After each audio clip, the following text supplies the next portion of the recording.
that leads me to diseases and addiction. Again, statistically, there is, and within the literature, it is very, very common to hear eating disorders described as addictions and diseases. The research that I have done shows that there is no reason to label eating disorders as addictions or diseases. And I know that when I say this, I'm going to upset a great deal of many people, especially those who are involved in certain kinds of treatment that, you know, they base their recovery on addiction 12 steps, that kind of thing.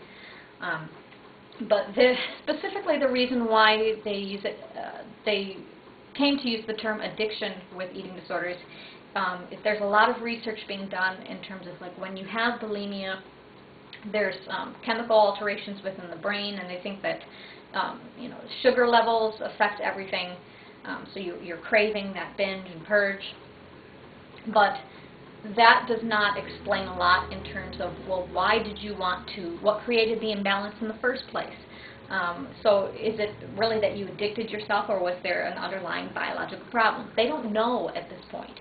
And in terms of disease, they haven't found any genetic links, even though there is reason to believe that they might find one. But at this point in time, these labels are very inappropriate. They have not found a gene or genes related to disordered eating, and they have not found that there's any reason to believe that they are an addiction in the chemical dependence sense of the word. And that hard definition, you cannot apply it to eating disorders whatsoever. So the labels are very much misused within the therapeutic community. The last thing that I want to talk about is therapeutic subjectivity. Professionals want to portray themselves as somebody who is very neutral, who is not influenced by outside factors, when in fact that is not the case. Professionals are very, very biased in their own ways. Probably the largest factor that affects that is their training. If you have a classical therapist, they're going to interpret your behaviors one way. If you have, you know, a New Age therapist, they're going to interpret your behaviors an entirely different way. So the way that they have been trained affects how they are looking at you as an eating disordered person. So they already start out thinking certain things about you and causation based on what they've been taught. Also, cultural biases come into play. If a therapist buys into the idea that it is typically a female illness, they might not be tempted to examine whether or not a male is eating disordered, or even for that matter, even within a particular race. And also what I found was that there is a lot of professional bias. Professionals tend to think that they have the answers for everything and that their answer is the answer, when in fact this is not the case.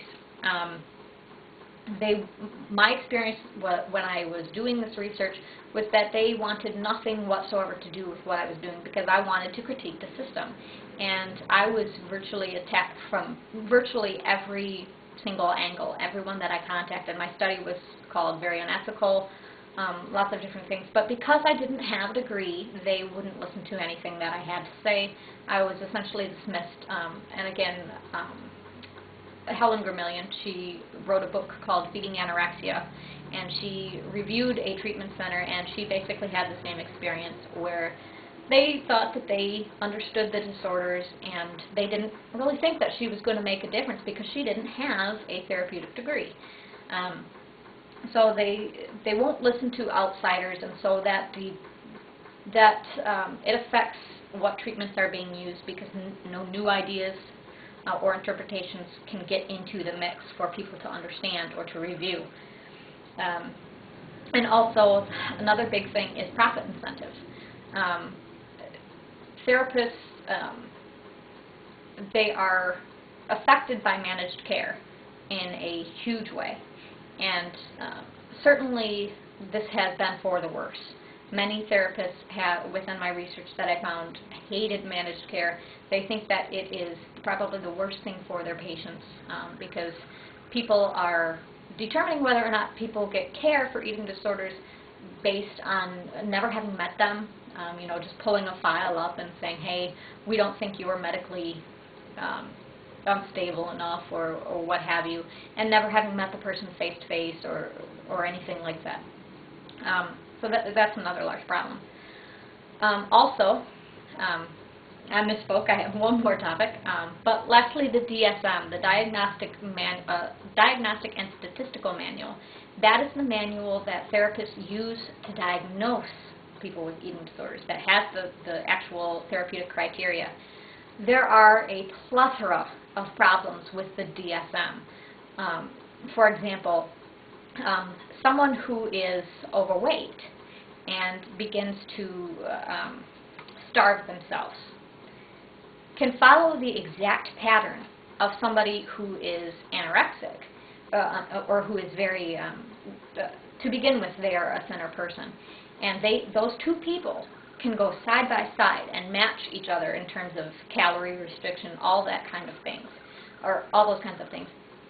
And what ends up happening is the one person, because of the DSM criteria that you have to be a certain percentage underweight before you are classified as being anorexic, one person will be anorexic, the thinner person, and the overweight person, because they have not fallen below what is normal, you know, that certain percentage, they will be classified as EDNOS instead. And in terms of, even though their mindset might be the same, their behavior is identical, you know, and that's just one example.